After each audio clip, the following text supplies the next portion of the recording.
मुळामध्ये हा एक वेगळा उपक्रम आम्ही गेले सातत्यानं 11 महिने करतोय। आज आमचा हा आपल्या 6 विधानसभा पुणे लोकसभामध्ये येतात, त्यातल्या प्रत्येक विधानसभा क्षेत्रामध्ये दर महिन्याचा एक जनता दरबार, त्याला आपण खासदार जनसंपर्क सेवा अभियान असं म्हटलंय, आणि त्याच्यामध्ये आम्ही प्रत्यक्षात सर्व सरकारी व्यवस्थांना सोबत घेऊन नागरिकांना प्रत्यक्षामध्ये भेटतो। जवळजवळ 6-7 तास आम्ही बसतो, आम्ही सगळेच भेटतो आणि त्याच्यावरती साधारणतः तातडीने त्या ठिकाणी काही कामं होतात, काही प्रक्रियेची भाग असतो त्याच्यानंतर होतात, काही कामांना थोडा उशीर येतो, पण अशा पद्धतीने त्याचा रेग्युलरली फॉलोअप सुद्धा ठेवला जातो। आज आमचा हा 11वा जनता दरबार होता आणि त्यामध्ये मोठ्या प्रमाणामध्ये नागरिक आमच्या या सगळ्या कळस, धानोरी, पिंगळेनगर या सगळ्या परिसरातले नागरिक, लोहगाव मोठ्या प्रमाणात आज या ठिकाणी आले होते।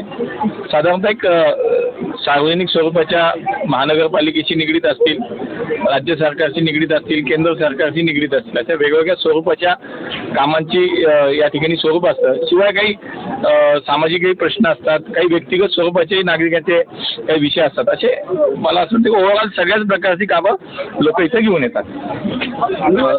बॅनरबाजी पण मोठ्या प्रमाणात झालेली आहे आणि जे कार्यकर्ते मोठ्या प्रमाणावर आज उपस्थित दिसतात आणि थोडक्यात इच्छुकांची इथं गर्दी जास्त आहे किंवा फ्लेक्सबाजी नाही। आता तुम्हाला असं वाटेल, पण मला हे सांगायचं की भारतीय जनता पार्टी ही 12 महिने 24 तास काम करणारी पार्टी आहे।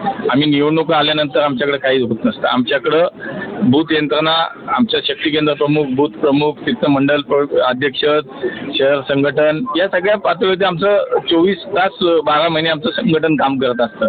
त्यामुळे निवडणूक आल्यावर आमच्यातल्या कार्यकर्त्यांना आम्हाला कोणाला बॅनर लावायची काही आवश्यकता वाटत नाही। बॅनर आणि जे काही पत्रकं वाटप झाली, बॅनर लागले असतील, हे नागरिकांना आवाहन करण्यासाठी होतं। जास्तीत जास्त नागरिकांनी समस्या काय असतील त्या इथं घेऊन या, त्यांचं निरसन केलं जाईल, ते ऐकून घेतले जातील। या प्रकारचे या स्वरूपाचे बॅनर, त्यात कुठे तुम्हाला महापालिकेचं चित्र दिसणार नाही, भावी नगर लिहिलेलं दिसणार नाही।